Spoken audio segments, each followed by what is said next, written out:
Hi, it's Steve. Today we'd like to show you how to replace the surface element kit on your smooth top range. It's a really easy repair. Let me show you how we do it. Now before we begin this repair, the first thing we'll need to do is to disconnect power to the range. So either pull it far enough forward that you can unplug it, or locate the electrical panel, turn off the appropriate breaker, or remove the appropriate fuses. Once we've done that, we can start the repair.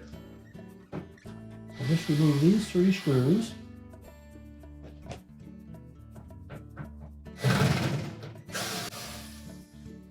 We can then close that door back up. Now next we're going to remove the side panels so that we can access these 2 trim pieces on the top. We're just going to pull it around the bottom of that control housing.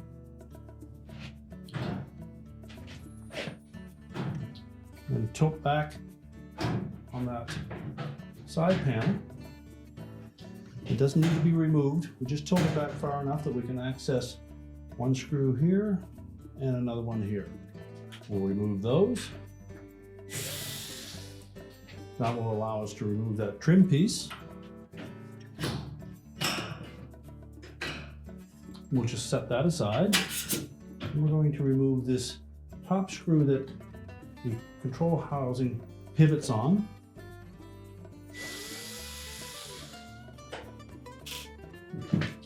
And then we'll repeat that procedure on the opposite side. Just tilt the console slightly forward. Tilt back on that side panel. Expose the mounting screws for the trim piece.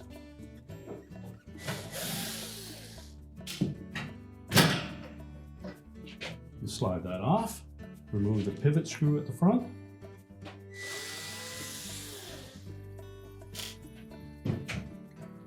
We can then remove that control panel simply by tilting it up, and then we'll just lay it across the front. Now next we'll need to remove this side mounting bracket. Again, there are 2 screws that secure that. We'll just lift that away from the surface. We'll pivot the range around and do the same on the opposite side.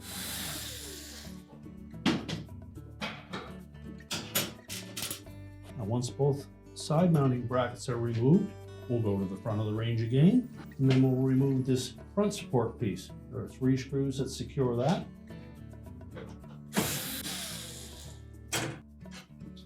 Then we'll set all of these support brackets and trim pieces aside, and we'll remove the main top. So next we'll just lift up slightly on that glass at the front. You may wish to push back on that backsplash just slightly. Pull the glass top out from underneath of it, and then we'll carefully set that aside. Next we'll locate the element that we're replacing.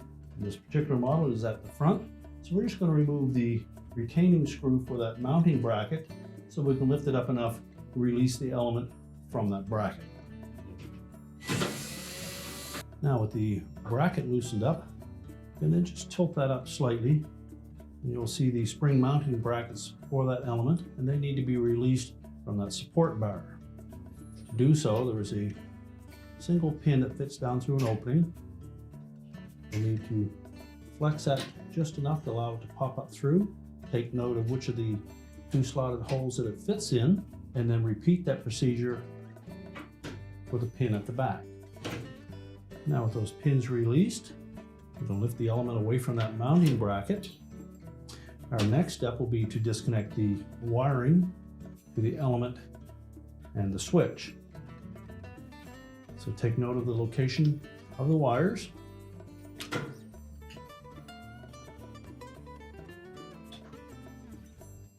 The 2 wires with the larger terminals are the wires that feed the element coil itself.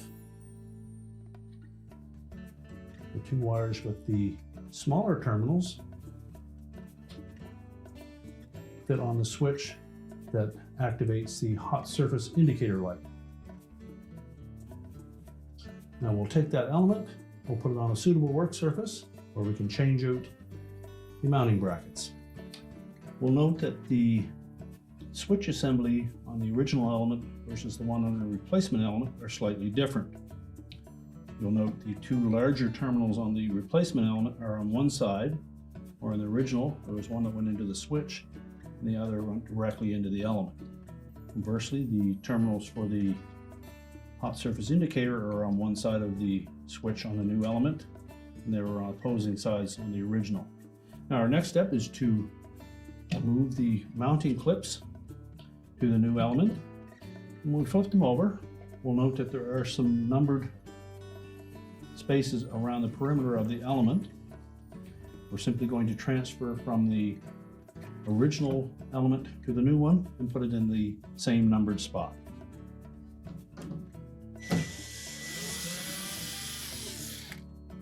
Locate that spot on the new element.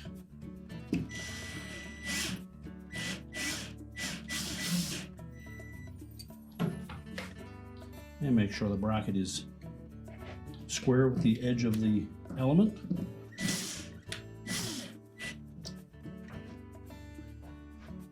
Do the same for the opposite one.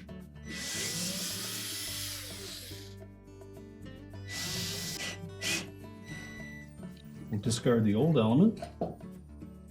Carefully turn the new one over. We want to use caution when handling these elements so we don't damage that insulating material or the ribbon heating element either. So now we're ready to put that in the range. So we'll lift up that mounting bracket, line up the spring clips,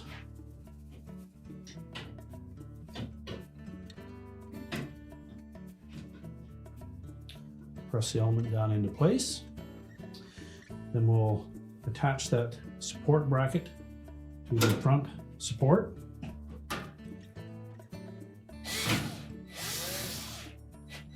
And then we'll reconnect the wiring to the new element. Make sure that we have the wires connected to the proper terminals. You may need to consult the instructions that were packed with your element.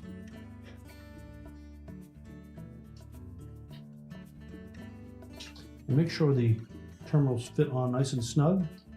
If not, you'll need to tighten them. Just crimp them a little bit with a pair of needle nose pliers.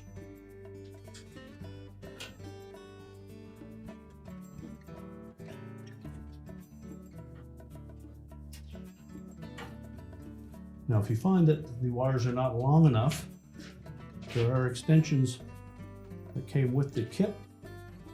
You can either try to reroute the existing wire or simply add in the extension. Again, we want to make sure that those terminals are in good shape, no signs of corrosion or arcing. Make sure they fit nice and snug. Be sure to slide on the insulator that is supplied with it, and then attach it to the appropriate terminal. And now we're ready to replace the main top. So before we put that glass on, we want to make sure that the bottom surface of that is clean as well, since you have it off. Once we have it clean and dry, we're going to place it evenly side to side, close to the backsplash. We'll want to make sure that we tuck any wires that are sticking up. We'll tuck them down out of the way.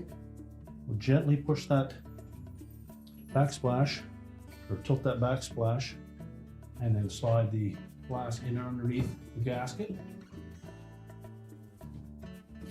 Again, make sure that it's even side to side. Push firmly to the back. Make sure that the gasket lays flat on top of that glass. And then we'll try fitting the front support in place first. Make sure that channel captures the glass itself.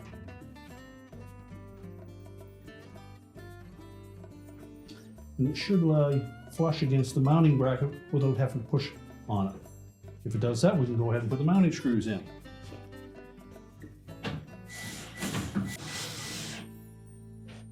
Then we'll put the side mounting brackets on. Those two tabs should fit into the slotted openings. Again, make sure that it captures the glass. There's no pressure on that when we go to put the screws in.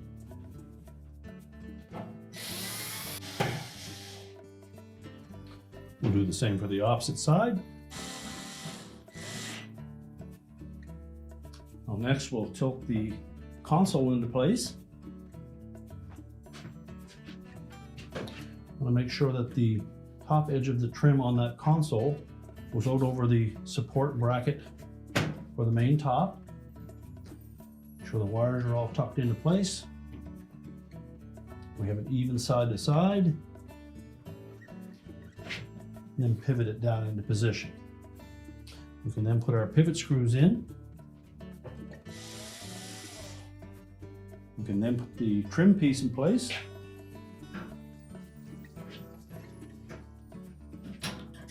Again, make sure that it goes over the support bracket for the main top. And the leading edge tucks in underneath the control panel. Once the screw holes line up, we can secure it. We'll do the same for the opposite side. We'll first put the pivot screw in. And the side trim.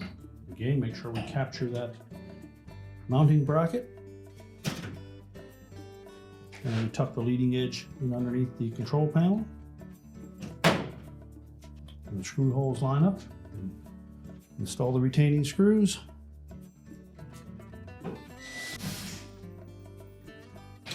Now we're ready to tilt the side panels into place. Simply tilt them forward, making sure that the mounting bracket beneath it keeps it engaged.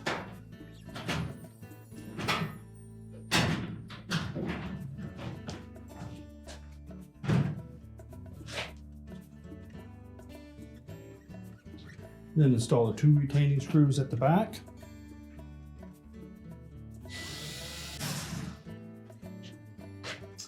And then we need to put the screws in that support that backsplash. Before we tighten those, just make sure that the gasket on the front is fitting properly. Tilt it forward. And then secure it with the screws.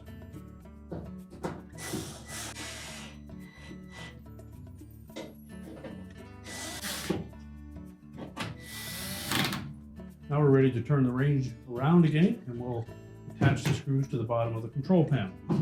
So again, we'll open up the door, just push the control panel into position so that the screw holes line up.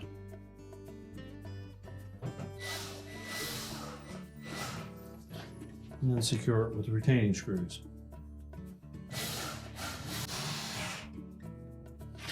You can then close the range up, make sure it's properly in position. We're ready to reconnect the power, and your repair is complete.